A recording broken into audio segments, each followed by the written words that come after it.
கர்த்தருடைய பரிசுத்த நாமத்திற்கு மகிமை உண்டாவதாக. உங்கள் அனைவரையும் மறுபடியுமாக நான் பார்ப்பதிலே மிகவும் மகிழ்ச்சி அடைகிறேன். வேதவசனம் சொல்கிறது, இந்த நாளை குருத்தோலை ஞாயிறாக ஆண்டவர் இயேசு கிறிஸ்து பவனியாக எருசலேமுக்கு வந்த இந்த நாளை உலகமெங்கும் இருக்கிற கிறிஸ்தவர்கள் இன்றைக்கு கொண்டாடி கொண்டு அதற்காய் ஜெபித்து கொண்டிருக்கிறார்கள்.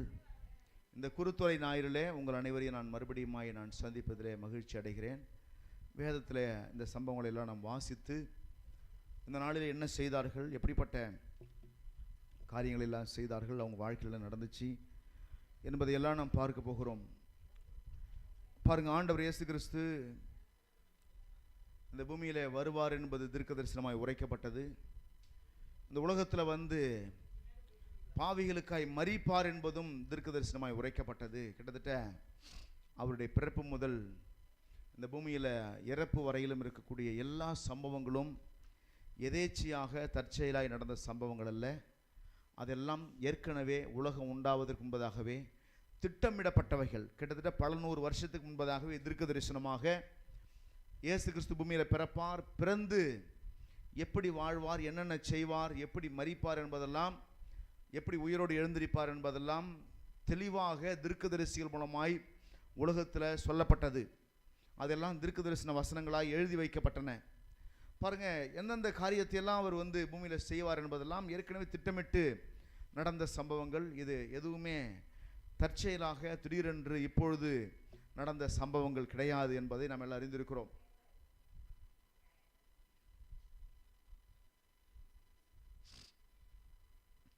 அதிலே ஆண்டவர் இயேசு கிறிஸ்து கிட்டத்தட்ட ஒரு 33.5 ஆண்டுகள் இந்த பூமியில் வாழ்ந்தார். 33.5 ஆண்டுகள் வாழ்ந்தார். 30 வயது வரைக்கும் ஊழியத்தை செய்யாமல் 30 வயதுக்கு பிறகு பரலோக ராஜ்யம் சமீபத்திருக்கிறது, மனம் திரும்புங்கள் என்று உலக மக்களுக்கு பிரசங்கிக்க தொடங்கினார். வியாதியஸ்தரை சுகமாக்கினார், முடவரை நடக்க வைத்தார், செவிடரை கேட்க வைத்தார், குருடரை பார்க்க வைத்தார், மரித்தோரை உயிரோடு கூட எழுப்பினார், குஷ்டரோகம் வியாதி உள்ளவர்களை சுகமாக்கினார். இப்படி அநேக அற்புதங்களை செய்தார். இயேசு கிறிஸ்துவை பற்றி அநேகருக்கு கேள்வி இருந்துச்சு. இவர் யார் என்கிற கேள்வி அவர் வாழ்ந்த நாட்களிலேயே அநேகருக்கு இருந்துச்சு. ரெண்டாவது, இப்படிப்பட்ட அதிகாரமும் இப்படிப்பட்ட அற்புதங்களும் இவர் மூலமாக நடக்கிறதே. இவருடைய பிறப்பை பார்க்கும்பொழுது இவர் ஒரு சாதாரண ஒரு தச்சனுடைய குடும்பத்தில் பிறந்தாரே, அப்புறம் எப்படி இவருக்கு இவ்வளோ பெரிய வரங்கள் எல்லாம் செயல்படுகிறது, எப்படி இவ்வளோ பெரிய அற்புதம் நடக்கிறது என்கிற கேள்வி அவர் பிறந்த ஊரில் இருந்த மக்களுக்கு கூட அந்த கேள்வி இருந்துச்சு. எனவே அவர்களும் கூட என்ன செஞ்சாங்க, இடர்கள் அடைந்தாங்க. இவர் யாருன்னு அந்த கேள்வியோடு கூட வாழ்ந்தார்கள். பாருங்க, இவர் யார் அப்படின்ற ஒரு அந்த கேள்வியோடு கூடவே ஒரு குழப்பத்திலேயே அவங்க இருந்தாங்க. நீங்கள் மார்க் சுவிசேஷ புஸ்தகத்தில் 6ஆம் அதிகாரம் 1, 2, 3 வசனங்களை படிப்பீங்கன்னு சொன்னாக்க, அவர் அவ்விடம் விட்டு புறப்பட்டு தாம் வளர்ந்த ஊருக்கு வந்தார். அவருடைய சீஷரும் அவருடைய கூட வந்தார்கள். அவருடைய சீஷரும் அவருடைய கூட எங்க வந்திருக்கிற ஆண்டவர் இயேசுனா தம் வளர்ந்த ஊருக்கு வராரு. அங்க பார்த்தா அவருடைய சீஷர் அங்கே வந்திருக்கிறாங்க. ஓய்வு நாளான போது ஜெப ஆலயத்தில் உபதேசம் பண்ண தொடங்கினார். ஜெப ஆலயத்தில் உபதேசம் பண்ண தொடங்கினார். அநேகர் கேட்டு ஆச்சரியப்பட்டு இவைகள் இவனுக்கு எங்கே இருந்து வந்தது, இவன் கைகளில் இப்படிப்பட்ட பலத்த செய்கைகள் இவருடைய கை மூலமாய் நடக்கும்படிக்கு இவனுக்கு கொடுக்கப்பட்ட ஞானம் எப்படிப்பட்டது? இவன் தச்சன் அல்லவா? இப்போ ஒரு குழப்பத்துக்குள்ள வராங்க. மறுபடியும் என்ன குழப்பம்னு கேட்டா, இவன் தச்சன் அல்லவா, மரியாளுடைய குமாரன் அல்லவா, இப்படிலாம் அவங்க பார்க்குறாங்க. இயேசுவை பார்க்குற கண்ணோட்டம் கொஞ்சம் வித்தியாசமாக இருக்குது. எப்படி பார்க்குறாங்கன்னா, நம்ம கூட பார்த்தீங்கன்னா தீர்க்கதரிசிக்கு அவன் சொந்த ஊரில் கனம் கிடையாது அப்படின்னு சொல்லுவாங்க. என்ன தான் பெரிய தீர்க்கதரிசியாக இருந்தாலும் சொந்த ஊரில் உள்ளவங்க என்ன சொல்லுவாங்கன்னாக்க, அந்த தம்பியா, அவர் தானே, அந்த பையனா, எனக்கு தெரியும், இப்படி தான் சொல்லுவாங்க. என்ன தான் பெரிய ஆளாக இருந்தாலும் சரி. பாருங்க, அப்படி தான் இயேசு கிறிஸ்து பிறந்த ஊரில் நினைச்சாங்கன்னா அந்த ஜனங்கள்லாம் அவர் நினைச்சாங்க, இவன் தச்சன் அல்லவான்றாங்க, மரியாளுடைய குமாரன் அல்லவான்றாங்க, இவனுடைய சகோதரிகள் கூட இருக்காங்களேன்னு சொல்கிறாங்க. இப்படிலாம் சொல்லிட்டு இருக்கிறாங்க. பல பேர் அவரை தீர்க்கதரிசின்னு நினைச்சாங்க. பல பேர் யோவான் வந்துட்டார் மறுபடியும் அப்படின்னு நினைச்சாங்க.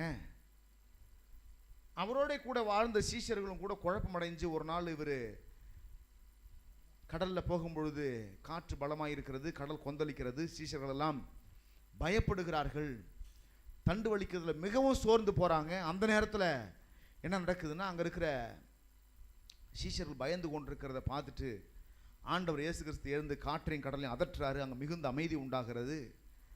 மிகுந்த அமைதி உண்டான உடனே சீஷர்கள் என்ன நினைச்சாங்கன்னா, இவரை பார்த்து பயப்பட ஆரம்பிச்சிட்டாங்க.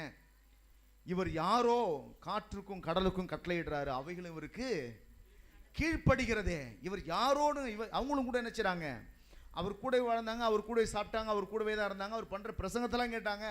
அவங்களுக்கு கூட என்ன வரல, இன்னும் தெளிவு வரல, குழப்பம். இவர் யாரோ இப்படிலாம் நடக்குது அப்படின்னு நினைச்சாங்க.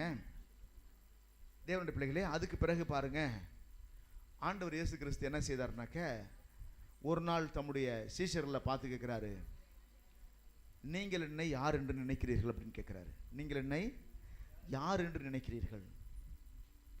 ஊரில் யார் வேணா என்ன சொல்லட்டும், என் கூடவே இருக்கீங்க, என்னோடு கூட சாப்பிட்றீங்க, என்னோடு கூட இருந்து என்னுடைய உபதேசத்தெல்லாம் கேட்குறீங்க, அற்புதங்களை எல்லாம் பார்க்குறீங்க, செத்தவங்க உயிரோடு எழுந்திருக்கிறத பார்க்குறீங்க, வியாதிகள் சுகமாகிறத பார்க்குறீங்க, நீங்கள் என்ன யாருன்னு நினைக்கிறீங்க?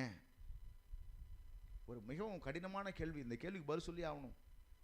சீஷரெல்லாம் முழிச்சிட்டு நிற்கிறாங்க. பேதுரு வந்தார், ஆண்டவரே நீர் உன்னதமான தேவனுடைய குமாரன் அப்படின்னாரு. நீங்கள் யார் தெரியுமா? உன்னதமான தேவனுடைய குமாரன். ஆண்டவர் ரொம்ப ஆச்சரியப்பட்டார். ஆண்டவர் சொன்னார், இதை உனக்கு மாம்சமும் இரத்தமும் வெளிப்படுத்தலை, பிதாவே உனக்கு வெளிப்படுத்தினான்னு சொன்னார். என்ன மாதிரி வெளிப்பாடு தெரியுமா? இயேசுவை தேவகுமாரனாய் பார்க்கிற வெளிப்பாடு.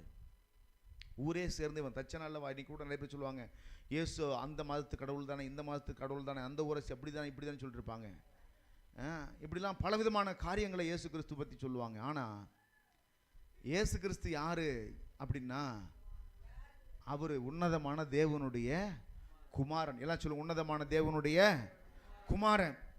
சரி, அந்த உன்னதமான தேவன் யார் அப்படின்னா, அந்த உன்னதமான தேவன் யாரு? அதாவது தேவன்னா இந்த பூமியில் இருக்கிற தேவனை பற்றி இந்த வாசனம் சொல்லல. உன்னதமான தேவன். உன்னதமான தேவன்னா யாருனாக்க, இந்த உலகம் அண்ட சராசரத்தை தாண்டி உயர்ந்திருக்கிற கடவுள் யாரு? இந்த வானம் பூமி நட்சத்திரங்கள்லாம் படைத்த கடவுள் யாரு? அவர் தான் உன்னதமானவர்.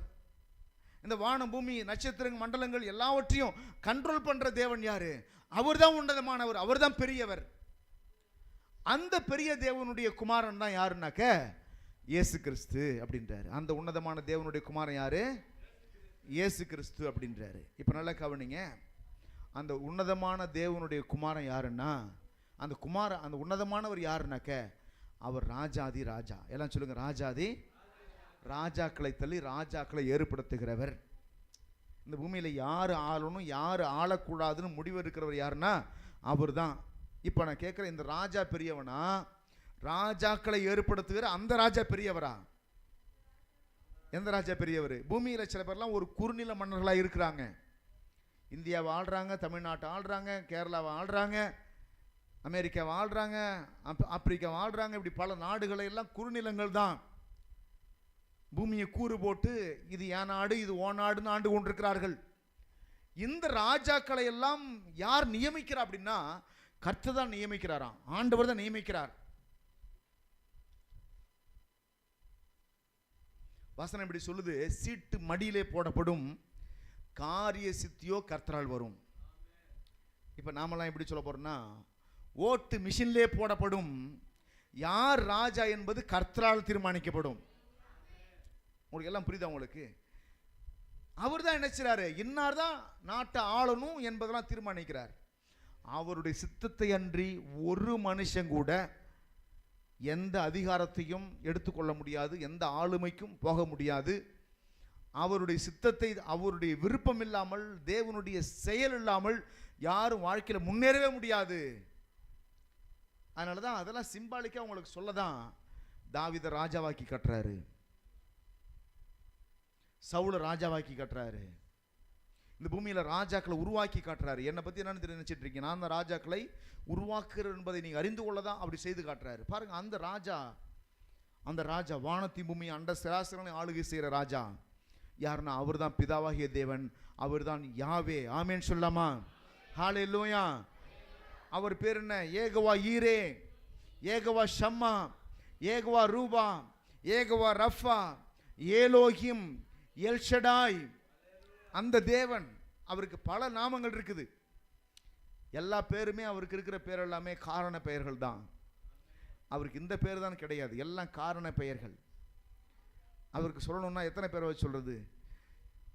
ஏகோவா தேவனுக்கு 1000 நாமங்கள், எதை சொல்லி பாடிடுவே. கர்த்தாதி கர்த்தர் செய்த நன்மைகள் 1000, கரம் தட்டி பாடிடுவே. யெகோவா ஷாலோம், யெகோவா ஷம்மா, யெகோவா ரூவா, யெகோவா ரஃபா, யெகோவா ஷாலோம், யெகோவா ஷம்மா, யெகோவா ரூவா, யெகோவா ரஃபா. அவர் யார்? அவர் யெகோவா தேவனாக. அப்போ இந்த ராஜான்னு சொன்னா ஒரு சின்ன நாட்டு ஆள்றவங்க மட்டும் ராஜா கிடையாது. அந்த சராசரத்தையுமே கண்ட்ரோல் பண்றாரு பாருங்க, அவர் தான் ராஜா. வானபூமி நட்சத்திர மண்டலம் எல்லாத்தையும் கண்ட்ரோல் பண்றாரு, அவர் தான் ராஜா. இப்ப இயேசு கிறிஸ்து யாருன்னா அந்த ராஜாவுடைய குமாரன். இவர் ராஜகுமாரன். கைகளை தட்டி கர்த்தர் நன்றி சொல்லுவோம். ஹல்லேலூயா. இயேசு கிறிஸ்து யாருன்னா ராஜகுமாரன். எல்லாம் சொல்லுங்க, ராஜகுமாரன். அந்த சராசரத்தை ஆளக்கூடிய படைத்த ராஜாவுடைய குமாரன் இயேசு கிறிஸ்து.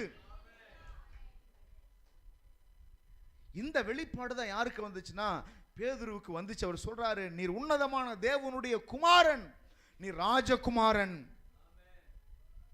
இந்த உலகத்திலேயே சரி, வானத்திலும் பூமியிலும் சரி, நீங்க என்ன முடிவு எடுக்கிறீங்களோ அதுதான் இறுதியான முடிவு. அந்த மாதிரி அதிகாரம் உள்ளவர் நீங்க. எல்லாம் சொல்லலாமா? நீங்க எடுக்கிற முடிவு தான் இறுதியான முடிவு. அந்த முடிவை யாராலையும் மாற்றவே முடியாது. எத்தனை பேர் விசுவாசிக்கிறீங்க?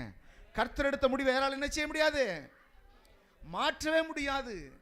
அவர் திட்டத்தை யாரும் தடுத்து விடவே முடியாது. அவர் முடிவு பண்ணிட்டார்னா முடிவு பண்ணதுதான். விசுவாசிக்கிறோம் போற ஆமென் சொல்லலாமா? என்னை உன்னை ராஜாவாக்க அவர் முடிவு பண்ணிட்டார்னா முடிவு பண்ணதுதான். குப்பையில கிடந்தவனை கோபுரத்தில் உயர்த்தி வைக்க முடிவு பண்ணார்னா முடிவு பண்ணதுதான். யாராலையும் தடுக்க முடியாது. அவர் கையை எவனாலையும் தடுக்க முடியாது. அந்த ராஜாவுடைய குமாரன் இயேசு கிறிஸ்து. He is king. He is not ordinary man. அதனால தான் பூமியில அவர் முடிவு எடுக்கிறார். என்ன நடக்கணுங்கிறத முடிவு எடுக்கிறாரு. முடவனுக்கு என்ன நடக்கணுங்கிறத இவர் தான் முடிவு எடுக்கிறார். முடவனை பார்த்து அழுது கொண்டிருக்கோம் நாமெல்லாம். ஆனா முடவனுக்கு என்ன நடக்கணும்னு முடிவு எடுக்கிறார். ஏன்னா அவர் ராஜா. வீடு இல்லைன்னு அழுதுகிட்டு இருக்கிறீங்க, ராஜா நினைச்ச வீடை கட்டி கொடுக்கிறாரு. ரோடு இல்லைன்னு அழுதுகிட்டு இருக்கீங்க, ராஜா நினைச்ச ரோட போட்டு கொடுக்கிறாரு. இந்த மனுஷனை உலகத்தில் ஆளக்கூடியவனை எப்படி செய்வான்னு சொன்னா அந்த சராசரத்தை ஆள்ற கர்த்தர், வானத்துக்கு பூமிக்கு ராஜாவா இருக்கிறவர், அந்த சராசரங்களை ஆளக்கூடியவர், அவருடைய குமாரன் தான் இயேசு கிறிஸ்து. இந்த வெளிப்பாடை முதல்ல யாரெல்லாம் பெற்றுக்கொள்றாங்களோ அத்தனை பேரும் பாக்கியவான்கள். ஏன் சொல்றேன்னா, இந்த வெளிப்பாடை பெற்றுக்கொண்டவங்கெல்லாம் இயேசுவை ராஜாவா பார்க்க ஆரம்பிச்சிடுவாங்க. எவன்லாம் தச்சனா பார்த்தானோ அத்தனை பேருக்கும் ஒரு அற்புதம் நடக்கல. மாம்சத்தின்படி அவர் யார் என்று அறிந்து கொண்டவர்கள் அவரால் ஒரு நன்மையும் பெற்றுக்கொள்ளவில்லை. ஆவியின்படி அவரை யார் என்று அறிந்து கொண்டவர்கள் பரலோகத்தினுடைய ஆசீர்வாதத்தை பூமியிலே பெற்றுக்கொண்டார்கள். கைகளை தட்டி அப்பாவுக்கு நன்றி சொல்லலாமா? ஹல்லேலூயா. நீங்க எப்படி நீங்க கர்த்தரை அறிய போறீங்க? கர்த்தரை எல்லாரும் ராஜாவா பார்க்கணும். இந்த ராஜாவை பத்தி கிட்டத்தட்ட ஒரு 400 வருஷத்துக்கு முன்னாடியே தீர்க்கதரிசிகள் சொல்லிட்டாங்க. ஒரு ராஜா ஒருத்தர் வரப்போறாரு, அவர் மேசியா. அவர் தம்முடைய ஜனங்களை எதிரிகள்கிட்ட இருந்து மீட்டு ரட்சிப்பார். என்ன தீர்க்கதரிசனம்னா, இயேசு குறித்து என்ன தீர்க்கதரிசனம்னா, எதிரிகளிடமிருந்து ஜனங்களை மீட்டு ரட்சிப்பார். மீட்கக்கூடிய ராஜாவாய் வருவார். அவர் வந்தார்னா அவருடைய ஆட்சியில வியாதி கிடையாது, அவருடைய ஆட்சியில வறுமை கிடையாது, அவருடைய ஆட்சியில ஏற்றத்தாழ்வு கிடையாது, அவருடைய ஆட்சியில சாபம் வாளாட்ட முடியாது. அவர் ஆட்சி பண்ணார்னா அங்கே குழப்பம் இருக்க வாய்ப்பில்லை, சந்தோஷம் இருக்கும், சமாதானம் இருக்கும், ஆரோக்கியம் இருக்கும், பாதுகாப்பு இருக்கும். அல்லேலூயா. சில பேருக்குலாம் நான் சொல்லுவேன், உங்க வாழ்க்கைன்ற பஸ்ஸை நீங்களே டிரைவர் சீட்டில் உட்காந்துக்கிட்டு இயேசு உள்ள சீட்டில் உள்ள உட்கார வச்சுவிட்டு டிரைவர் சீட்டில் நீங்கள் உட்காந்துக்கிட்டு ஐயோ பஸ் வருது இப்படி திருப்பு, இந்த கார் இப்படி திருப்பு, இப்படியே போராடிட்டு இருக்க வேண்டாம். உங்களோட சிறந்த டிரைவர் யாருன்னா இயேசு கிறிஸ்து. அவர்கிட்ட விட்டுடுங்க வாழ்க்கையை. உங்கள் அப்பா கிட்ட உங்கள் வாழ்க்கையை கொடுத்துட்டு உள்ளே போயிட்டு படுத்து தூங்குங்க நல்லா. வாழ்க்கையை நீங்களே இயக்கிட்டு இருக்காதீங்க. வண்ட சராசரத்தை ஆளுகை செய்கிறவர் உங்கள் வாழ்க்கையை ஆளுகை செய்வது பெரிய விஷயமா? வானத்தையும் பூமியையும் கண்ட்ரோல் பண்ணுற தேவனுக்கு உங்கள் வாழ்க்கையை கண்ட்ரோல் பண்ண முடியாதா? உங்கள் குடும்பத்தை கண்ட்ரோல் பண்ண முடியாதா? உங்கள் பிள்ளைகளை கண்ட்ரோல் பண்ண முடியாதா? உங்கள் வாழ்க்கையில் நடக்கணும்னு அவர் தீர்மானிக்க முடியாதா? உங்களுக்கு விரோதமாக கொந்தளிக்கிற காற்றையும் கடலையும் அதட்ட முடியாதா? சீசரில் ஏன் பயந்தாங்க தெரியுமா? ராத்திரி வேளையில் பிரச்சனை என்ன தெரியுமா? தண்டு வலிக்குதுன்னு சொல்லுவாங்கல்ல, இப்படி தண்டு வலிக்கிறது. அதை தூக்கி கையில் வச்சுக்கிட்டு இவங்க நிற்கிறாங்க. இயேசுவை தூங்க வச்சுட்டாங்க. ஆண்டவர் நீங்கள் தூங்க, நாங்கள் என்ன செய்கிறோம்? அவங்க என்ன செஞ்சுருக்கணும்? இயேசுவை தண்டு வலிக்க வச்சுட்டு இவங்க உட்காந்துருக்கணும். அவர் என்ன செஞ்சிருப்பாருன்னா, தண்டு வலிக்காமலே படகு ஓட வச்சிருப்பாரு, இன்ஜின் எல்லாம் ஓட வச்சிருப்பாரு. விசுவாசிக்கிறீங்களா இல்லையா? விதைக்காமலே, அறுக்காமலே, அரைக்காமலேயே அப்பத்தை நிறைய சுட்டு 5000 பேரை போஷிக்க தெரிஞ்ச தேவனுக்கு இன்ஜின் இல்லாமல் கப்பலை ஓட வைக்கிறது பெரிய கஷ்டமானு கேட்குறேன். ஓட வச்சிருப்பாருன்ற விசுவாசிக்கிறீங்களா? விசுவாசிக்கலையா? எனக்கு நம்பிக்கை இருக்குது. பைபிளில் படித்து பாருங்களேன். ஒரு சம்பவம் இப்படி இருக்குது. இயேசுனுடைய சீஷர்கள் எல்லாம் அவர் என்ன செய்றாரு? 5 அப்பத்தை 5000 பேருக்கு அதிகமானவர்களுக்கு கொடுத்து 2 மீன்களை ஆசீர்வதிச்சு கொடுத்து அந்த 5 அப்பம் பெருகி பெருகி பெருகி 5000 பேர் சாப்பிட்டு முடிச்சதுக்கப்புறம் தம்முடைய சீஷரை பார்த்து என்ன செய்றாருனாக்க, நீங்கள் அக்கறைக்கு போங்கன்றாரு. எனக்கு முன்னாடி அக்கறைக்கு போங்கன்றார். சீஷர் என்ன செய்றாங்க? அவங்க இயேசு கிறிஸ்துக்கு முன்பதாக அக்கறைக்கு போக பிரயாசப்பட்டு அவங்க போக ஆரம்பிச்சிட்டாங்க. படகு என்ன செய்யுதுனாக்க, படகு ஓடிக்கொண்டிருக்கிறது. படகு ஓடிக்கொண்டிருக்கும் போது என்ன செய்றாங்கனாக்க, அங்கே வந்துட்டு பயங்கரமான காற்று எதிராக இருக்குது. காற்று அதிகமாக இருப்பதனால சீசர் என்ன செய்றாங்க? பயந்து அவங்க வாழ்க்கையை முடிஞ்சிச்சுன்னு நினைக்கிறாங்க. வேதத்தில் எடுத்து படிக்கிற பாருங்க, மத்திய சுவிசேஷ புஸ்தகத்தில் எடுத்துக்கொண்டு படிக்கிறோம். ஜனங்களை அனுப்பிவிட்ட பின்பு 23வது வசனம், 14ஆம் அதிகாரம் 23வது வசனம், மத்தேயு 14ஆம் அதிகாரம் 23வது வசனம். அவர் ஜனங்களை அனுப்பிவிட்ட பின்பு தனித்து ஜெபம் பண்ண ஒரு மலையின் மேல் ஏறி சாயங்காலமான போது அங்கே தனிமையாக இருந்தார். அதற்குள்ளாக படகு நடுக்கடலிலே சேர்ந்து எதிர்காற்றாக இருந்தபடியினால் அவைகளினால் அலைவுபட்டது. பிரச்சனை என்ன? இப்போ காற்று வந்து எதிராக இருக்குது, படகு அலைவுபடுது. இயேசு கிறிஸ்து படகுல இல்லை. முன்னாடி படகுல இருந்தார், தூங்கிக்கிட்டு இருந்தார். முன்னாடி படகுல இருந்தார், தூங்கிக்கிட்டு இருந்தார். அவர் எழுப்புறாங்க, எழும்பி காற்றையும் கடலையும் அதட்டினாரு, அமைதி உண்டாயிடுச்சு. அப்பயும் இயேசுவை வந்து என்ன வைக்கலனாக்க, ஓட்டுநராக வைக்கல.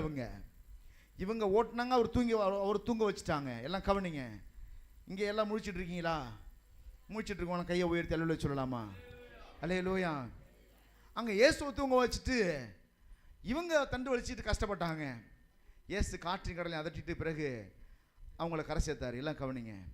இப்போ இந்த சம்பவம் என்னன்னாக்கா, இயேசு படகுலையே வரல, சீசரில் முதல்ல அனுப்பிட்டாரு. இவர் கரையில் நின்று மலை மேலே ஏறி நின்று ஜெபம் பண்ண ஆரம்பிச்சிட்டாரு. அதுக்குள்ள படகு என்னாச்சு? நடுக்கடலில் சேர்ந்தது. எதிர்காற்றாக இருந்தபடினால் அலைகளினால் அலைவுபட்டது. ராத்திரி நேரமே ஆயிடுச்சு. ராத்திரி 4ஆம் ஜாமமே ஆகிவிட்டது. வசனம் சொல்லுது பாருங்க, 4ஆம் ஜாமத்தில் இயேசு கடலின் மேல் நடந்து அவர்களிடத்திற்கு வந்தார். எல்லாம் கவனிக்கிறீங்களா?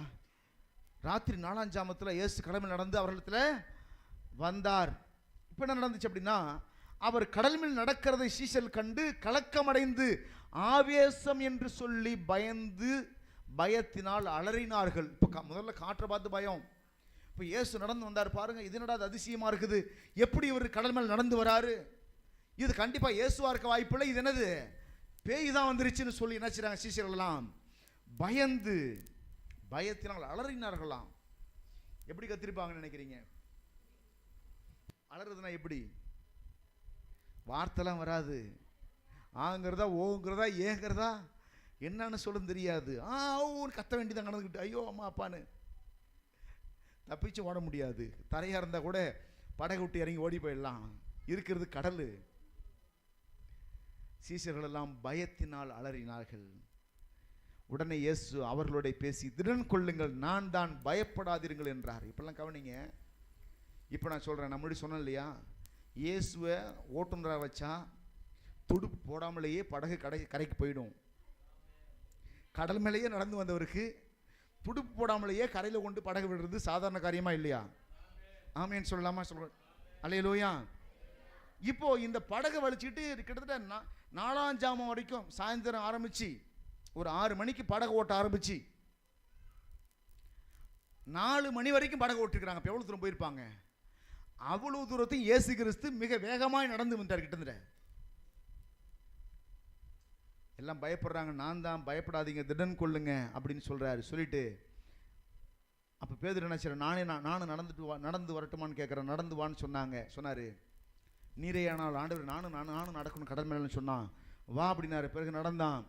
பிறகு அதுக்கு பிறகு நடக்குதுன்னு கேட்டாக்க இப்படியே நடந்து இப்படியே பேசி கொண்டு இருக்கும் பொழுது பாருங்க, காற்று 30ஆம் வசனம் சொல்லு, காற்று பலமாக இருக்கிறதை கண்டு பயந்து அமிழ்ந்து போகையில் ஆண்டவரே என்னை ரட்சியும் என்று கூப்பிட்டான்.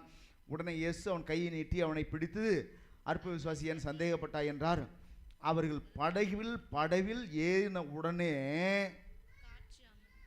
எல்லாம் வசனம் சொல்லுங்க, அவர்கள் படவில் ஏறின உடனே காற்று அமர்ந்தது. அப்பொழுது படவில் உள்ளவர்கள் வந்து மெய்யாகவே நீர் தேவனுடைய குமாரன் என்று சொல்லி அவரை பணிந்து கொண்டார்கள். ஒவ்வொரு அற்புதம் நடக்கும்போது என்ன செய்றாங்கன்னாக்க அவங்க கண்டுபிடிக்கிறாங்க, இவர் உண்மையாவே தேவகுமாரன் தான். ஏன்னா கடல் மேல் நடந்தது வரைக்கும் நம்ம யாரையும் பார்த்ததே கிடையாது. கடலில் நீச்சல் அடிச்சு அணைகிற பார்த்துருக்குறோம். ஆனால் இவர் கடல் மேலே நடந்து வராருனாக்க மெய்யாக இவர் யார்? இவர் தேவனுடைய குமாரன், அதில் மாற்று கருத்தே கிடையாது அப்படின்ற முடிவுக்கு அவங்கெல்லாம் வராங்க. தேவனுடைய பிள்ளைகளை இப்போ என்ன சொல்ல வரனா, இன்னொரு இதே சம்பவத்தை இன்னொரு இடத்துல படிக்கிறோம் பாருங்க. ஸ்தோத்திரம். இன்னொரு இடத்துல வசனம் சொல்லுது, நான் தான் பயப்படாதீங்கன்றாரு மார்க்கில். அவர்கள் இருந்த படவில ஏறினார். அப்பொழுது காற்று அமர்ந்தது. அதனால் அவர்கள் தங்களுக்குள்ளே மிகவும் பிரமித்து ஆச்சரியப்பட்டார்கள். இயேசுவை பார்த்து நினைச்சாங்க, மிகவும் பிரமித்து ஆச்சரியப்பட்டார்கள். அவர்களுடைய இருதயம் கடினமுள்ளதாக இருந்தபடியினால் அப்பங்களை குறித்து அவர்கள் அப்பங்களை குறித்து அவர்கள் உணராமற் போனார்கள். தேவனுடைய பிள்ளைகளை ஒரு விஷயம் என்ன சொல்ல வரனா, சில பேருடைய இருதயம் என்னதான் அற்புதம் நடந்தாலும் சரி இயேசு ராஜாவை பார்க்க மாட்டாங்க. ஆமேன். எத்தனை பேர் வீட்டில் நீ இயேசு ராஜாவாக இருக்கணும்னு ஆசைப்படுறீங்க? ஆமேன். எனக்கு ஆசை, இந்த நாட்டுக்கு இயேசு ராஜாவாக இருக்கணும், இந்த மாநிலத்துக்கு இயேசு ராஜாவாக இருக்கணும், என்னுடைய மாவட்டத்துக்கு இயேசு ராஜாவாக இருக்கணும், என்னுடைய வட்டத்துக்கு இயேசு ராஜாவாக இருக்கணும், என் ஊருக்கு இயேசு ராஜாவாக இருக்கணும், என் வீட்டுக்கு இயேசு ராஜாவாக இருக்கணும், எனக்கு அவர் ராஜாவாக இருக்கணும். கையெழுத்தி கர்த்தரை ஸ்தோத்திரம் பண்ணலாமா? ஹல்லேலூயா. அவர் அரசாண்டார்னா பயம் வேண்டாம். அவர் வாழ்க்கையினுடைய ஓட்டுநராக இருப்பார்னா கவலை வேண்டாம். ஆமேன்னு சொல்லலாமா? நிம்மதியாக இருக்கலாம். ஒரு பிள்ளைங்கள்ட்ட போய் கேட்டாங்களா, பிள்ளைங்கள்ட்ட கேட்கல, ஒரு வரைபடம் ஒன்று. அதில் என்ன சொல்கிறாங்கன்னாக்க, அப்பா கார் ஓட்டும்போது பிள்ளைங்க என்ன செய்கிறாங்க, எல்லாம் தூங்குறாங்க. அம்மா கார் ஓட்டும்போது எல்லாரும் முழிச்சிட்டு என்ன செய்கிறாங்க, உத்து பார்க்குறாங்க. ஏன்? உண்மையாக அம்மா நல்லா தான் ஓட்டுறாங்களா, எதில் பஸ் வருது ஒழுங்காக ஓட்டுறாங்களா? ஆனால் அப்பா ஓட்டும்போது என்ன செய்வாங்க, பிள்ளைங்க நல்லா தூங்கிடுவாங்க. தேவனுடைய பிள்ளை, கர்த்தர் உங்கள் வாழ்க்கையை இயக்கணும். எத்தனை பேர் ஆசைப்படுறீங்க? ஆமேன்னு சொல்லலாமா? என் வாழ்க்கையை கர்த்தர் இயக்கணும் ஆசைப்படுற கூட ஆமேன்னு சொல்லுங்க. அவர் நடத்தணும். அவர் முன்னாடி போன நான் என்ன செய்யணும், பின்னாடியே வரணும். நான் முன்னாடி போயிட்டு அவர் பின்னாடி வைக்க கூடாது. அவர் முன்னாடி போகணும், நான் பின்னாடி என்ன செய்யணும். இப்போ இந்த பவனி வருகிற அந்த சம்பவமானது இயேசு கிறிஸ்து வாழ்க்கையில் நடந்த ஒவ்வொரு காரியமும் அவர் ராஜாவாகவே அவரை நிரூபித்தது, அவர் ராஜகுமாரனாகவே நிரூபித்தது. ஒரு ராஜா இருந்து என்ன செய்வாரோ அதையெல்லாம் இயேசு கிறிஸ்து செய்தார். நாட்டில் இருக்க வியாதியஸ்தரை சுகமாக்கினார், முடவரை நடக்க வைத்தார், செவிடரை கேட்க வைத்தார், பசியா இருக்கிறவர்களுக்கு ஆகாரம் கொடுத்தார். இதெல்லாம் ஒரு ராஜா செய்ய வேண்டிய வேலை. சரீர பிரகாரமாக இருக்க ராஜா ஒன்றையுமே செய்யலை, பயந்து கிடக்கிறாரு. ஆனால் இயேசு கிறிஸ்து வந்து ஒரு ராஜா செய்கிற அத்தனை வேலையும் செய்தார். காற்றை அடக்கினார், இயற்கை அடக்கினார். என் பிள்ளைங்க வாழ்வதற்கு காற்றையும் அடக்குவேன், கடலையும் அடக்குவேன் என்று எல்லாவற்றையும் அடக்கி காண்பித்தார். அதோடு நின்று போயிடல, அவர் பாருங்க எருசலேமுக்கு போகிறார். அங்கே தான் அவர் சிலுவையில் மரிக்க போகிறார். எந்த ஊரில் சிலுவையில் மரிக்கணுமோ அந்த ஊருக்கு என்ன செய்கிறார்? இப்போ முதலாக அங்கே பவனி போக ஆரம்பிக்கிறார். இதெல்லாம் எப்பொழுது சொல்லப்பட்டதுன்னா கிட்டத்தட்ட 400 ஆண்டுகளுக்கு முன்பதாக, 430 ஆண்டுகளுக்கு முன்பதாகவே இயேசு கிறிஸ்து எருசலேமுக்கு எப்படி போவார் என்பதெல்லாம் முன்னறிவிக்கப்பட்டது. நீங்கள் எடுத்துக்கொண்டு படிப்பீங்கன்னு சொன்னாக்க, சகரியாவின் புஸ்தகம் 9ஆம் அதிகாரம் 9வது வசனம் எப்படியா சொல்லுகிறது? சகரியாவின் புஸ்தகம் 9ஆம் அதிகாரம் 9வது வசனம் எடுத்து படிக்கலாமா? சகரியாவின் புஸ்தகம் 9ஆம் அதிகாரம் 9வது வசனம்.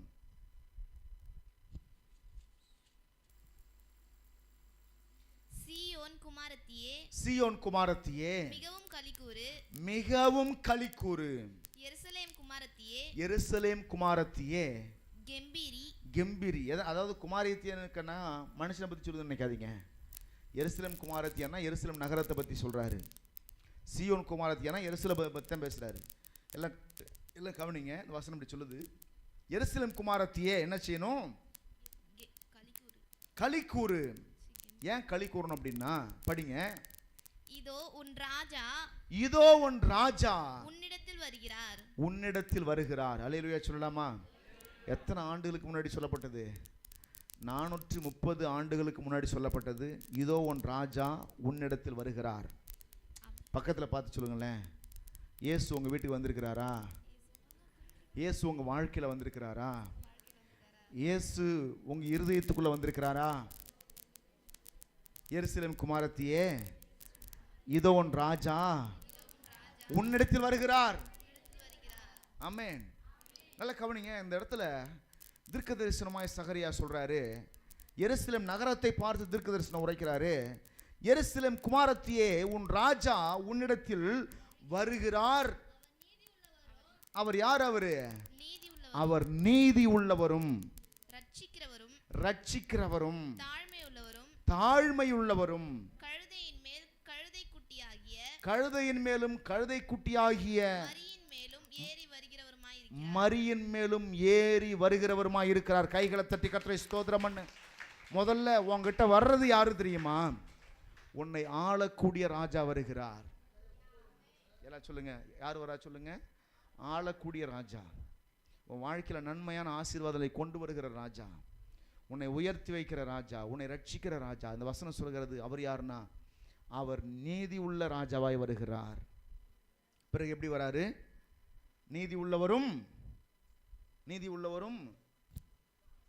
ரட்சிக்கிறவரும் ஜனங்களை பாவத்திலிருந்து சாபத்திலிருந்து வியாதியிலிருந்து ரட்சிக்கிறவருமான ராஜா. மூன்றாவது தாழ்மை உள்ளவரும், ரொம்ப தாழ்மையுள்ள ராஜா. அவர் கையை தட்டி கத்த நன்றி சொல்லலாமா?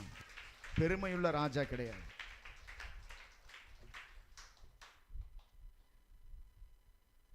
ஒரு ராஜாவுக்கு பெருமை இருந்தால் எப்படி இருப்பார்னா, ஏழைகளோடு பேசவே மாட்டார். அவரை மாதிரி ட்ரெஸ் போட்டிருக்கிற, அவரை மாதிரி அந்தஸ்து உள்ள, அவரை மாதிரி அதிகாரம் உள்ள நபரோடு தான் தன்னுடைய பழக்க வழக்கத்தில் வச்சுட்டு இருப்பார். தாழ்மையான மக்களோடு எந்த கான்டாக்டும் வச்சுக்க மாட்டார். பெருமையுள்ள ராஜா. ஆனால் இந்த ராஜா எப்படிப்பட்டவர்னா இவர் தாழ்மையுள்ளவர். எல்லாம் சொல்லுங்க, நல்ல மனத்தாழ்மை உள்ளவர், எல்லாரையும் நேசிக்கக்கூடியவர், எல்லாரையும் விரும்பக்கூடியவர், எல்லார் மேலேயும் பற்று உள்ளவர், எல்லார் மேலேயும் அக்கறை உள்ளவர். இந்த வசனம் சொல்கிறது அவர் உன்னிடத்திற்கு வருகிறார். ராஜா வருகிறார். இயேசு கிறிஸ்து பிறக்கும் பொழுதே அவர் ராஜாவாக அபிஷேகம் பண்ணப்பட்டவர். தானியேல் 7ஆம் அதிகாரம் 13-14 வசனம் இப்படியே சொல்கிறது. தானியேல் புஸ்தகம் 7வது அதிகாரம் 13-14 வசனத்தை நீங்கள் எடுத்து படிப்பீங்கன்னு சொன்னாக்க, இந்த வசனம் இப்படியே சொல்கிறது. நான் உங்களுக்காக அந்த வசனத்தை படிக்கிறேன். ராத்திரசினங்களை நான் பார்த்து கொண்டிருக்கையில் இதோ மனுஷகுமாரனுடைய சாயலான ஒருவர் வானத்து மேகங்களுடனே வந்தார். தானியேல் தீர்க்கதரிசனமா சொல்றாரு. தீர்க்கதரிசனத்தை பார்த்து சொல்றாரு. என்ன சொல்றாருனாக்க, ராத்தரிசனங்களில் நான் பார்த்து கொண்டிருக்கையில் இதோ மனுஷகுமாரனுடைய சாயலான ஒருவர் வானத்து மேகங்களுடனே வந்தார். அவர் நீண்ட ஆயுசு உள்ளவர். இடமட்டும் வந்து அவர் சமீபத்தில் கொண்டு வரப்பட்டார். சகல ஜனங்களும் ஜாதியாரும் பாஷைக்காரரும் அவரையே சேவிக்கும்படி அவருக்கு கர்த்தத்துவமும் மகிமையும் ராஜரிகமும் கொடுக்கப்பட்டது. எவ்வளோ அழகாக சொல்லப்பட்டிருக்கு பார்த்தீங்களா? நல்லா கவனிங்க. இந்த ராஜா யாருன்னா இயேசு கிறிஸ்து. இப்போ தானியேல் தீர்க்கதரிசி சொல்கிறாரு. அவர் எந்த வருஷம் சொல்கிறாருனாக்கா கிட்டத்தட்ட ஒரு 600-700 வருஷங்களுக்கு முன்னாடி, இயேசு கிறிஸ்து பிறக்கிறதுக்கு முன்னாடி 600-700 வருஷத்துக்கு முன்னாடி சொல்கிறாரு. என்ன சொல்கிறார் அப்படின்னாக்க பாருங்க, மனுஷகுமாரனுடைய சாயலான ஒருவர் இயேசு கிறிஸ்து தன்னை வந்து எப்படி அடையாளப்படுத்தி கொண்டார்னா, ஜனங்களுக்கு நல்லா புரியணும் என்பதனால ஏன் அவர் தன்னை மனுஷகுமாரனாகிய என்னை, மனுஷகுமாரனாகிய நான் இப்படிலாம் அடிக்கடி சொல்றதை பார்த்துருப்பீங்க. ஏன் அந்த வார்த்தையை அடிக்கடி பயன்படுத்தினார்னா, இவரை பற்றி பழைய ஏற்பாட்டில் தானியேல் புஸ்தகத்தில் என்ன சொல்லப்பட்டதுன்னா, மனுஷகுமாரன் என்று சொல்லப்பட்டது, மனுஷகுமாரனுடைய சாயலான ஒருவர் சொல்லப்பட்டது. ஜனங்க குழம்பிடக்கூடாது என்பதனால தான் அந்த தானியேல் தீர்க்கதரிசி சொன்ன மனுஷகுமாரன் நான் தான் என்பதை காட்டுவதற்கு இயேசு கிறிஸ்துங்க சொல்றாரு, தன்னை மனுஷகுமாரன் என்று சொல்லிக் கொள்ளுகிறார். எல்லாம் கவனிங்க. மனுஷகுமாரனுடைய சாயலான ஒருவர் வானத்து மேகங்களுடனே கூட வந்தார். அவர் என்ன செய்தாராம்? நீண்ட ஆயுசு உள்ளவர் இடம் மட்டும் வந்து, இவர் யாருன்னா நீண்ட ஆயுசு உள்ளவர்னா யாருனாக்க பிதா மட்டும் வந்து என்ன செஞ்சார்னா அவர் சமீபத்தில் கொண்டு வரப்பட்டார். இதெல்லாம் என்னன்னு கேட்டீங்கன்னா, இது புதிய ஏற்பாட்டில் ரெவலேஷன்ல வெளிப்படுத்தின விசேஷத்தில் பாருங்க, யோவான் வந்து தரிசனம் பார்க்கிறார். இதே தரிசனத்தை அப்படியே பார்க்கிறார். அவர் எப்படி பார்க்கிறார் அப்படின்னா, வெளிப்படுத்தின விசேஷம் 19 அதிகாரம் 16 வசனத்தை படிக்கிறோம். வெளிப்படுத்தின விசேஷம் 19 அதிகாரம் 16 வசனத்தை படிக்கிறோம்.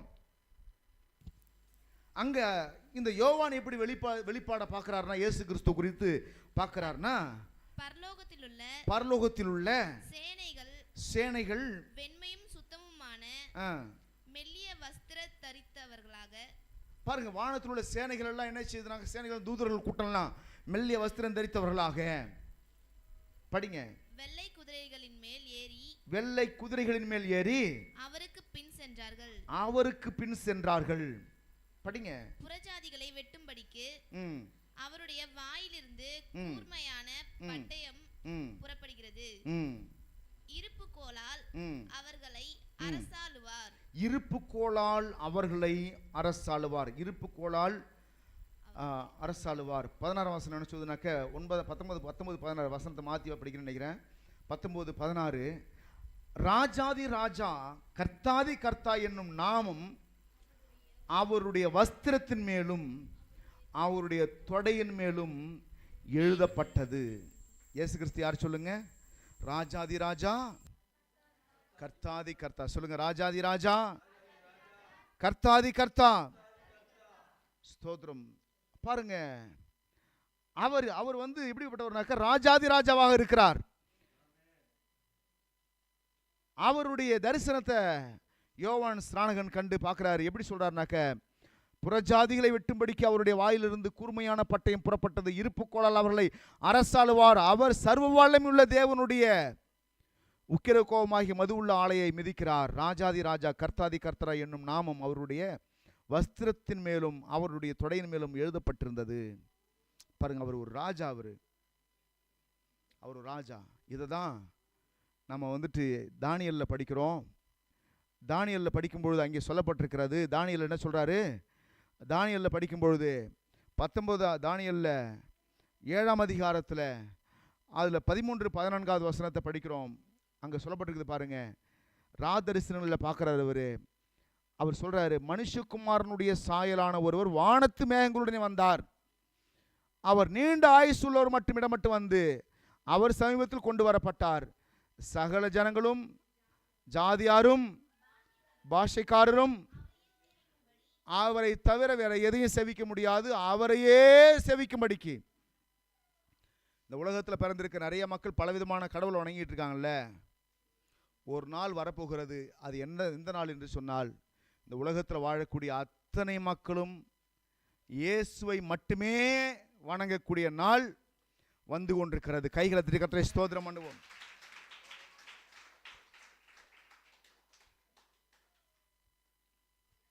இதை யாராலையும் மாற்ற முடியாது.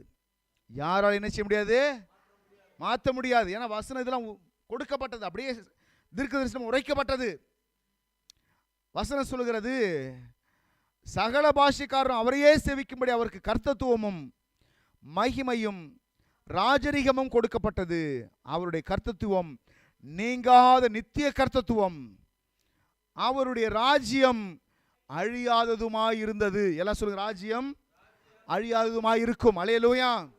அப்போ இந்த ராஜா என்ன செய்றாரு? எருசலேமுக்கு போறாரு, தான் அடிக்கப்படுற இடத்துக்கு போறாரு. ஏன் அந்த ஊருக்கு போகும்போது மட்டும் இந்த அளவுக்கு வரவேற்பு அப்படின்னு கேட்டா, பாருங்க என்ன மாதிரி வரவேற்புன்னு கேட்டா, அவருக்கு ஒரு கழுதை குட்டி ஆயத்தப்படுத்துறாங்க. அந்த கழுதை குட்டி மேலே ஏறி தான் அவர் அந்த எருசலேமுக்கு போறாரு. போகிற வழியில் ஜனங்கள்லாம் தங்களோட வஸ்திரத்தை கழட்டி பாருங்க வழியில் போட்டார்கள். மரக்கிளைகளை வெட்டி வழியில் போட்டாங்க. போட்டுட்டு அந்த கழுதை மேலே ஏறி இயேசு கிறிஸ்து போகும்பொழுது அவரை புகழ்ந்து பாடினார்கள். எப்படி பாடினாங்கன்னா, மத்தேயு சுவிசேஷ புஸ்தகம் 21ஆம் அதிகாரத்தை எடுத்து படிப்பீங்கன்னு சொன்னாக்க 10-11 வசனம் இப்படியே சொல்கிறது. மத்தேயு சுவிசேஷ புஸ்தகம் 21ஆம் அதிகாரம் 10-11 வசனம். அவர் எருசலேமுக்குள் பிரவேசிக்கையில் நகரத்தார் யாவரும் ஆச்சரியப்பட்டு இவர் யார் என்று விசாரித்தார்கள். அதற்கு ஜனங்கள், இவர் கலிலேயாவில் உள்ள நாசரேத்திலிருந்து வந்த தீர்க்கதரிசியாகிய இயேசு என்றார். அதுக்கு மேலே உள்ள வசனத்தை படிப்பீங்கன்னாக்க, அப்புறம் முன்னடப்பார் 9ஆம் வசனம், முன்னடப்பாரும் பின்னடப்பாரும் ஆகிய திரளான ஜனங்கள் தாவீதின் குமாரனுக்கு ஓசன்னா, கர்த்தரின் நாமத்தினால் வருகிறவர் ஸ்தோத்திரிக்கப்பட்டவர், உன்னதத்திலே ஓசன்னா என்று சொல்லி ஆர்ப்பரித்தார். ராஜா வரும்பொழுது எந்த மாதிரி ஒரு ஆர்ப்பரிப்பு இருக்குமோ அந்த மாதிரி ஒரு ஆர்ப்பரிப்பை இங்கே ஆர்ப்பரித்தார்கள். ஏன் எருசலேமுக்கு போகும்போது மட்டும் இப்படிப்பட்ட ஒரு ஆர்ப்பரிப்பு அவர் கொடுக்கப்பட்டதுன்னு கேட்டால், எருசலேமில் இயேசு மரிக்க மட்டும் போகல, எருசலேமில் தான் உயிரோடு எழுந்திருக்கவும் போகிறார். ஆமென் சொல்லலாமா? இயேசு கிறிஸ்து எருசலேமில் தான் உன்னதமானவராய் முடிசூட்டப்பட போகிறார். எல்லா நாமத்திற்கும் மேலான நாமத்தை உடையவராய் மாறப்போகிறார். அங்கே மரிப்பது மட்டும் அவருக்கு வேலை கிடையாது. மரித்து அங்கே அடக்கம் பண்ணப்பட்டு 3ஆவது நாள் அங்கே உயிரோடு கூட எழுந்திருக்க போகிறார். மனுஷகுமாரன், தேவகுமாரன் மகிமைப்படுகிற இடம், ராஜாவாக முடிசூட்டப்படுகிற இடம் அது. எனவே அவர் என்ன செய்றாருனாக்க, ராஜாவாக போகும்பொழுது அங்கே துணிகள் எல்லாம் மக்கள் கழட்டி, அதுக்கு முன்னாடி உள்ள வசனத்தை படிப்பீங்கன்னாக்க 8ஆம் வசனம், திரளான ஜனங்கள் தங்கள் வஸ்திரங்களை வழியிலே விரித்தார்கள், வேறு சிலர் மறைக்கிளைகளை தரித்து வழியிலே பரப்பினார்கள். இதெல்லாம் போட்டு அந்த கழுது மேலே இயேசு கிறிஸ்து போவதற்கு வழியை உண்டாக்கினார்கள். அந்த ராஜா இன்றைக்கு நம் நடுவிலே வந்திருக்கிறார். எத்தனை பேர் விசுவாசிக்கிறீங்க? ஆமேன்னு சொல்லலாமா? நம் மத்தியில் வந்திருக்கிறார். விசுவாசிக்கிற ஒரு ஆமேன்னு சொல்லுங்க. அந்த ராஜா இன்னைக்கு உங்கள் வாழ்க்கையில் அற்புதங்களை கொண்டு வரப்போகிறார். உங்கள் வாழ்க்கையில் இருக்க எல்லா நீங்காத பிரச்சனையிலிருந்து உங்களை விடுவிக்க போகிறார். அந்த ராஜா இன்றைக்கு உங்கள் வாழ்க்கையில் மாற்றத்தை கொண்டு வரப்போகிறார். விசுவாசிக்கிற ஒரு ஆமேன்னு சொல்லலாமா? அல்லேலூயா. இந்த ராஜாவுக்கு பேர் என்ன தெரியுமா? ஏசாயா 9ஆம் அதிகாரம் 6வது வசனம் 7வது வசனம் இப்படியாய் சொல்லுகிறது. ஏசாயா தீர்க்கதரிசன புஸ்தகம் 9வது அதிகாரம் பாருங்க 6-7 வசனங்கள் இப்படியாய் சொல்லுகிறது. எடுத்துக்கொண்டு படிக்கலாம். நான் உங்களுக்கு அந்த வசனத்தை படிக்க விரும்புகிறேன். நமக்கு ஒரு பாலகன் பிறந்தார், நமக்கு ஒரு குமாரன் கொடுக்கப்பட்டார், கர்த்தத்துவம் அவர் தோளின் மேல் இருக்கும். ஆமேன்னு சொல்லலாமா? இந்த ராஜாவுக்கு என்னென்ன பேர் தெரியுமா? இந்த ராஜாவுக்கு என்னென்ன பேர் தெரியுமா? முன்னாடி என்னென்ன பேர்லாம் பார்த்தோம்? இந்த ராஜாவுக்கு என்னென்ன பேர் பார்த்தோம்? மத்தேயுல பார்த்தோமே. என்னென்ன பேர்லாம் பார்த்தோம் மத்தேயுல?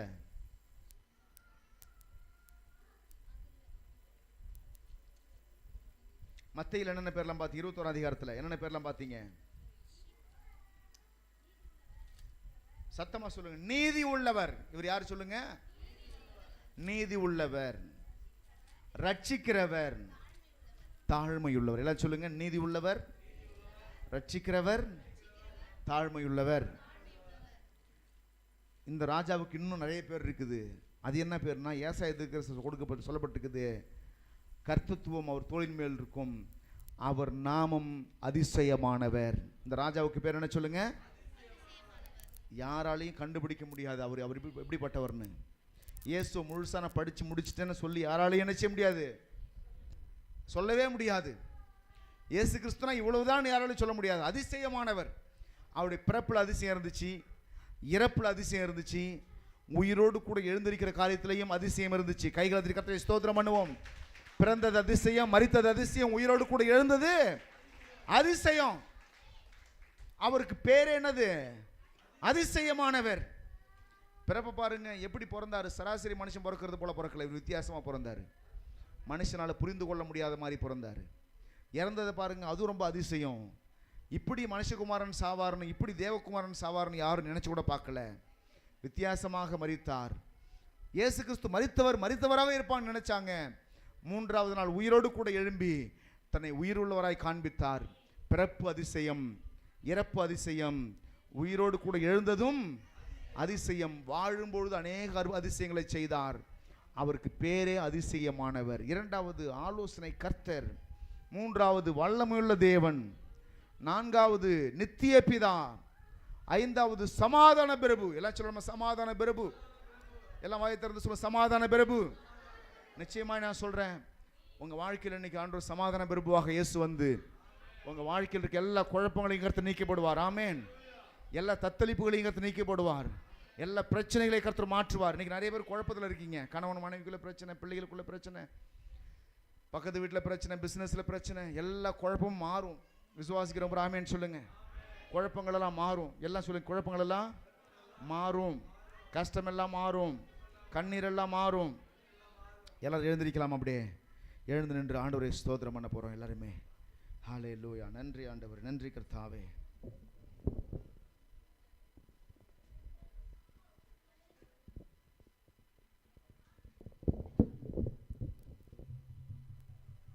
எல்லாரும் அப்படியே கண்களை மூடி ஆண்டவரை ஸ்தோத்திரம் பண்ணலாமா? எல்லாரும் கர்த்தரை துதிப்போம்.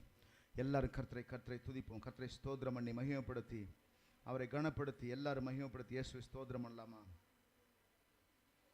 ஹல்லேலூயா, ஹல்லேலூயா, ஹல்லேலூயா. ஆவியானவரே நன்றி அப்பா, ஆவியானவரே நன்றி, ஆவியானவரே நன்றி. இயேசு ராஜா உமக்கு நன்றி ஆண்டவரே, நன்றி ஆண்டவர், நன்றி ஆவியானவரே. ஹல்லேலூயா, ஹல்லேலூயா, ஹல்லேலூயா. நன்றி இயேசு ராஜா, நன்றி இயேசு ராஜா, நன்றி இயேசு ராஜா. எல்லாரும் ஒப்பு கொடுங்க, எல்லாரும் ஒப்பு கொடுத்து ஜெபம் பண்ணுங்க, எல்லாரும் ஒப்பு கொடுத்து ஜெபம் பண்ணுங்க. நன்றி இயேசு ராஜா.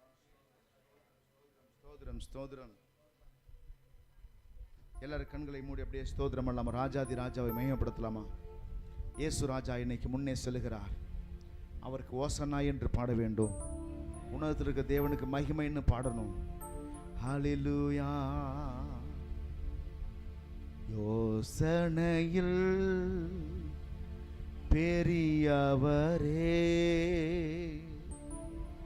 ஆராதனை ஆராதனை, செயல்களிலே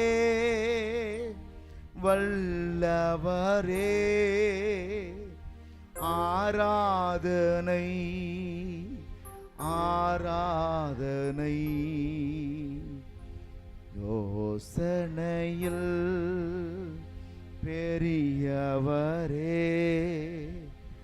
ஆராதனை ஆராதனை, செயல்களிலே வல்லவரே, ஆராதனை ஆராதனை. ஓசன்னா உன்னத, ஓசன்னா ஓசன்னா ஓசன்னா ஓசன்னா ஓசன்னா ஓசன்னா. கண்மணி போல் காப்பவரே, ஆராதனை ஆராதனை. கழுகு போல சுமப்பவரே, ஆராதனை ஆராதனை. கழுகு போல சுமப்பவரே,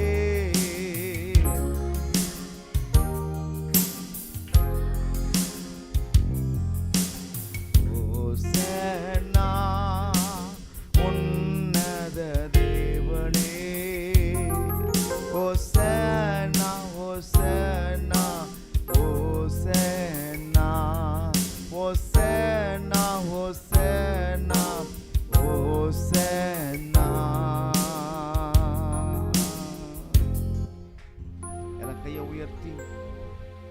பரிசுத்தரே படைத்தவரே ஆராதனை ஆராதனை பாவங்களை மன்னித்தவரே ஆராதனை ஆராதனை பாவங்களை மன்னித்தவரே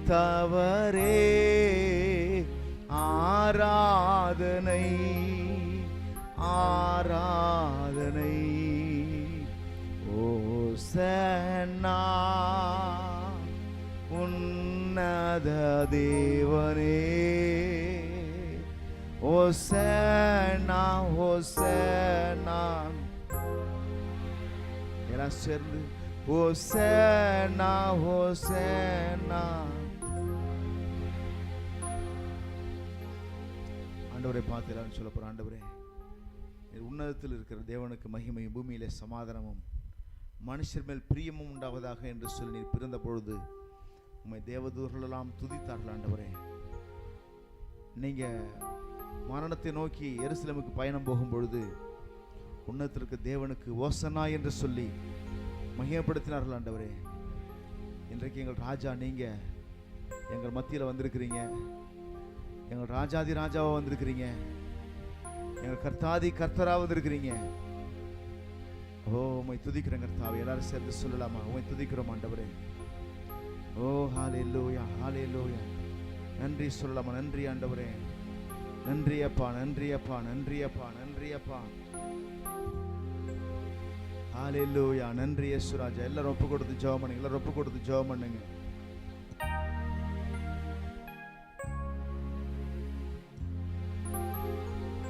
ஹல்லேலூயா ஹல்லேலூயா ஹல்லேலூயா. ரீபாலா ஓரியா